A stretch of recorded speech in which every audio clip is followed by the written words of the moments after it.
Meu nome é Natália, sou terapeuta comportamental e trabalho em uma clínica de psicologia aqui em Curitiba. Já faço isso há 5 anos e, nesse tempo, atendi muitas pessoas diferentes, achando que já tinha visto de tudo. Mas fui provada errada quando comecei a tratar um jovem chamado Pedro. Pedro tinha 15 anos e seu pai, Marcos, sempre o acompanhava nas sessões. Marcos estava convencido de que Pedro tinha algum transtorno, talvez autismo ou algum distúrbio social, já que ao longo de sua vida ele nunca fez amigos e sempre teve uma dificuldade enorme para socializar com pessoas da sua idade. Meu papel nas sessões era tentar entender Pedro, falar sobre coisas que ele gostava, suas vontades, para fazê-lo se abrir sobre sua vida pessoal. Mas no início ele era extremamente reservado e tímido. Havia momentos em que eu pedia para Marcos sair da sala, para eu pudesse fazer perguntas mais pessoais a Pedro. E nesses momentos ele parecia relaxar um pouco mais, como se a presença do pai o incomodasse de alguma forma. Logo descobri que os pais de Pedro brigavam praticamente todas as noites desde que ele se lembrava. Ele não tinha irmãos ou primos, vindo de uma família pequena e isolada.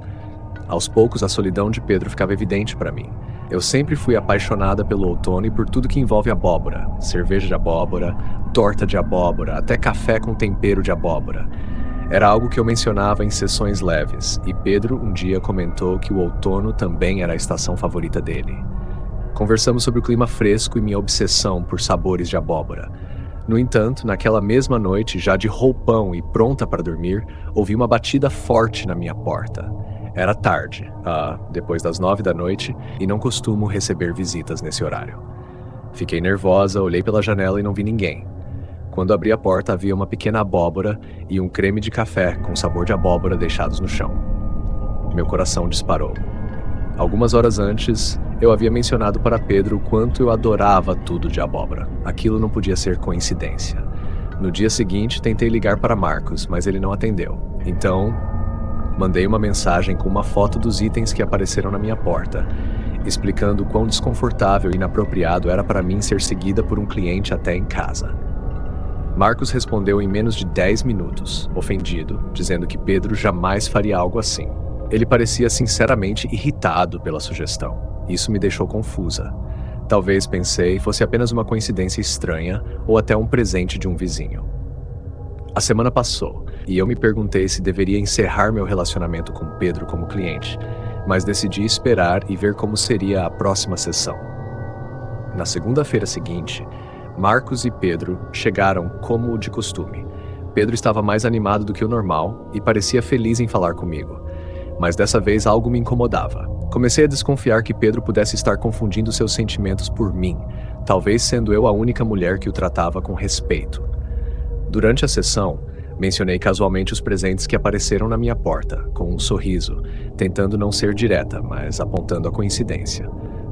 Notei que Marcos, sentado no canto, ficou visivelmente incomodado. Pedro, no entanto, reagiu com choque e concordou que era mesmo uma coincidência estranha.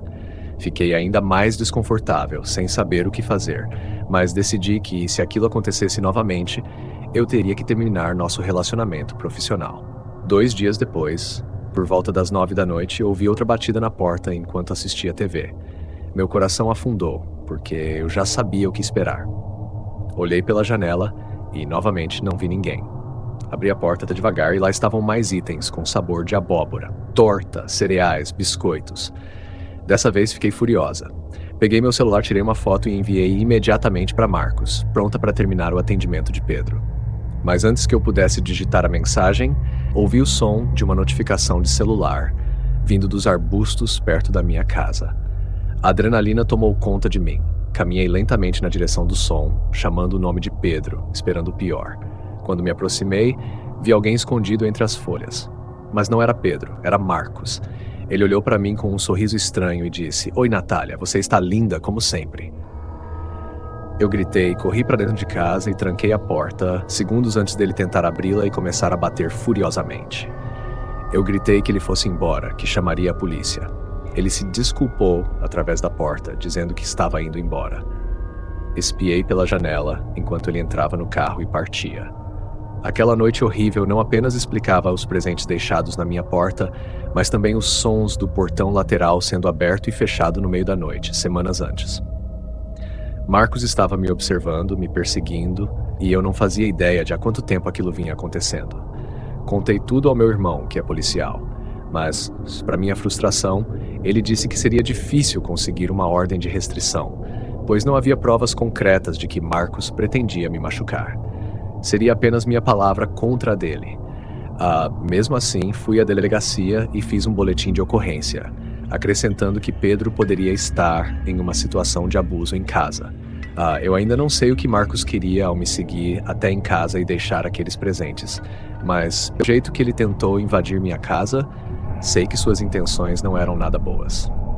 E sinto muito por Pedro, porque agora parece claro que Marcos só o trouxe até mim como uma maneira de se aproximar de mim. Era uma noite de sexta-feira, no começo de outubro, há muito tempo. Eu estava com meus 3 amigos, José, Bruno e Thaís. Estávamos entediados, como bons adolescentes que querem fazer algo para se divertir, principalmente com o clima da temporada. A noite estava agradável, com uma brisa leve e temperatura por volta dos 16 graus, então queríamos ficar do lado de fora. Na nossa cidade, que é extremamente parada, não havia muito o que fazer, e como não tínhamos idade para ir a bares, tivemos que improvisar. Decidimos pegar nossas bicicletas e subir pela Estrada dos Pinheiros até uma velha fazenda de aboras, que estava fechada há anos, e que por aqui chamávamos de a Fazenda do Seu João. Antigamente era uma fazenda de verdade, rodeada por plantações de um lado e uma densa mata do outro. O tal do Seu João, ou quem quer que fosse o dono, não morava mais lá. A propriedade foi vendida, mas ninguém nunca fez nada com o terreno desde então. O passeio até lá levava cerca de 20 minutos de bicicleta, e a Estrada dos Pinheiros era bem tranquila, com poucas casas e quase nenhum carro passando. Quando chegamos, saímos da estrada e fomos pedalando pela grama alta, iluminando o caminho com nossas lanternas. Encostamos as bicicletas na antiga casa abandonada, onde o dono costumava morar. Caminhamos um pouco pela grama crescida, tentando imaginar onde antes ficava o campo de abóboras e o pequeno zoológico de animais que costumava atrair visitantes. Tinha algo fascinante e ao mesmo tempo assustador em explorar lugares abandonados à noite. Depois de explorar o lado de fora, decidimos entrar na casa. Arrombar a porta não foi difícil, já que claramente não éramos os primeiros a fazer isso. A porta já estava praticamente fora das dobradiças, então só demos um chute leve para abrir. Foi aí que as coisas começaram a ficar realmente assustadoras. Estar dentro de uma casa abandonada à noite, mesmo para quem curte adrenalina, é algo que mexe com os nervos. E mesmo em 4 pessoas, o lugar tinha uma energia pesada. Acho que nem 5 minutos tinham se passado desde que entramos, quando começamos a ouvir barulhos de batidas vindas do andar de cima. Eram batidas regulares, como se alguém estivesse fazendo isso de propósito. Eu e José decidimos subir para ver o que era, enquanto Thaís, que estava apavorada, preferiu ficar lá embaixo com o Bruno. Quando chegamos ao andar de cima, as batidas ficaram bem mais altas, vindo do lado esquerdo da escada. Nossas lanternas revelavam várias portas, todas abertas, que provavelmente levavam a antigos quartos. A cada passo que dávamos fazia um barulho insuportável no piso velho e enferrujado, impossível não ser notado. À medida que nos aproximávamos do quarto de onde vinham as batidas, o som parou. Eu sussurrei para o José: "Será que é algum bicho?" Ele apenas fez sinal para eu ficar quieto. Iluminei o quarto com minha lanterna, começando da esquerda para a direita. Foi quando a luz parou numa figura masculina, em pé, no canto do quarto, virado para a parede. Parecia ter sangue na parede diante dele, provavelmente por bater a cabeça repetidamente, causando aqueles sons. Quando José também iluminou o homem, ambos demos um pulo para trás, assustados. Sem trocar palavras, corremos para as escadas, e assim que começamos a descer, ouvimos um grito terrível e agonizante vindo do quarto de onde acabávamos de sair. Aquele grito horrível fez com que nós e os 2 que estavam lá embaixo começássemos a gritar também e disparássemos para fora da casa. Enquanto corríamos para pegar nossas bicicletas, ouvimos passos pesados descendo as escadas atrás de nós, acompanhados pelos gritos que ficavam cada vez mais altos. Apavorados, subimos nas bikes e pedalamos o mais rápido que podíamos. O grito, no entanto, parou antes de alcançar a porta, mas nenhum de nós olhou para trás. Continuamos pedalando sem parar até chegarmos na minha casa.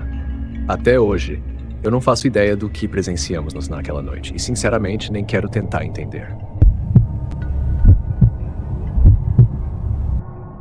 Quando eu era criança, havia esse resort nas montanhas para o qual fui com minha família 2 vezes. O lugar foi fechado há muito tempo, mas me lembro bem de como era, por ser um lugar muito agradável e familiar. Fomos lá em ambas as vezes durante o outono, já que minha mãe gostava de ver as folhas mudando de cor. Essa história aconteceu na segunda vez em que estivemos no resort. Acho que eu tinha cerca de 6 anos. Meu irmão mais velho, Cadu, tinha uns 10 e meu irmão mais novo tinha 4. Meus pais prestavam muita atenção no meu irmãozinho, como era de se esperar, e a responsabilidade de cuidar de mim acabava ficando um pouco com o Cadu. Naquela noite, estava acontecendo um evento com fogueira, passeio de charrete e marshmallows assados. Já tínhamos dado uma volta na charrete enquanto o sol se punha, e depois disso nos reunimos ao redor da fogueira para o show de fogos de artifício. Enquanto estávamos lá, conheci um homem que começou a conversar comigo. Ele perguntou se eu estava me divertindo e se já tinha visitado o resort antes. Disse que era um dos donos e, de repente, me deu um brinquedo de ponteira laser. Eu, sendo apenas uma criança de 6 anos, confiei nele imediatamente. O condutor da charrete anunciou que faria uma última viagem no escuro, descendo a grande colina, o que parecia emocionante. Meu irmão sugeriu que fôssemos, mas ele havia feito alguns amigos no resort e, antes de sairmos, desapareceu para procurá-los. Enquanto isso, eu ainda estava sentado perto da fogueira, com meu pai bebendo cerveja com outros pais e minha mãe ocupada com meu irmão mais novo assando marshmallows. Eventualmente, fui perguntar à minha mãe onde Cadu estava e ela disse que ele já tinha ido para a charrete e que eu devia me apressar se quisesse ir também. Corri até a fila, que tinha apenas umas 5 pessoas esperando. Quando entrei, havia cerca de 15 a 20 pessoas na charrete, mas eu não vi meu irmão. Mesmo assim, me sentei num dos fardos de feno, esperando o passeio começar. Foi quando o homem de antes subiu na charrete com uma mulher atrás dele. Ele veio e se sentou ao meu lado, perguntando onde estava minha família. Eu dei de ombros. A mulher, que estava ao seu lado, olhou para mim e sorriu. E ele disse que ela era sua esposa. Durante o passeio, eles conversaram comigo o tempo todo. Quando nos aproximamos da grande colina, onde o motorista disse que iria acelerar, o homem percebeu que eu estava nervoso. Ele segurou meus braços e os levantou no ar, como se estivéssemos em uma montanha russa, e isso até me fez rir um pouco. Depois da descida, o homem perguntou se eu já tinha ido ao fliperama do resort, e quando balancei a cabeça negativamente, ele disse que tinha a chave de muitos dos jogos e me perguntou se eu queria ir. Claro, balancei a cabeça positivamente. Ele disse que só precisava pegar a chave e depois, o lugar seria todo meu. Quando voltamos para a fogueira, todos foram saindo da charrete um a um. O homem e a mulher caminharam ao meu lado e a mulher segurou minha mão, me chamando de querido, toda vez que falava algo. Eles me disseram que o fliperama não era longe e começamos a andar para longe da luz da fogueira em direção à escuridão do caminho que levava aos chalés e prédios principais. De repente, ouvi a voz do Cadu me chamando de trás. Quando me virei, ele estava me olhando. Eu gritei de volta. Estamos indo para o fliperama. O homem e a mulher olharam para trás, mas não disseram nada. Cadu não nos seguiu nem disse mais nada. Enquanto nos afastávamos mais da fogueira, a mulher apertou ainda mais minha mão e começamos a andar mais rápido. Algo estava errado. O aperto dela começou a me machucar e percebi que não estávamos indo na direção do fliperama. Estávamos indo para o estacionamento. Quando perguntei para onde estávamos indo, o homem respondeu que estávamos indo pegar a chave dos jogos. Naquele momento, ouvi os gritos desesperados da minha mãe ao longe. Larga ele! Ela vinha correndo, histérica, e os 2 estranhos se afastaram rapidamente de mim. Lembro da mulher dizendo algo como que estavam me levando para a recepção, mas minha mãe gritou e xingou os 2, que rapidamente desapareceram na escuridão. Eu queria que meu pai estivesse lá com minha mãe naquele momento, para dar uma lição no homem. Mas o pior é que eles simplesmente foram embora, provavelmente prontos para tentar fazer isso com outra criança. Minha mãe perguntou a todos na fogueira se alguém conhecia aquelas pessoas, mas ninguém as reconheceu. Ela reportou o incidente ao resort e à polícia, mas o que poderiam fazer? Os 2 já tinham desaparecido. A ideia de que eu quase fui sequestrado por um casal de estranhos quando tinha apenas 6 ou 7 anos ainda me dá arrepios até hoje.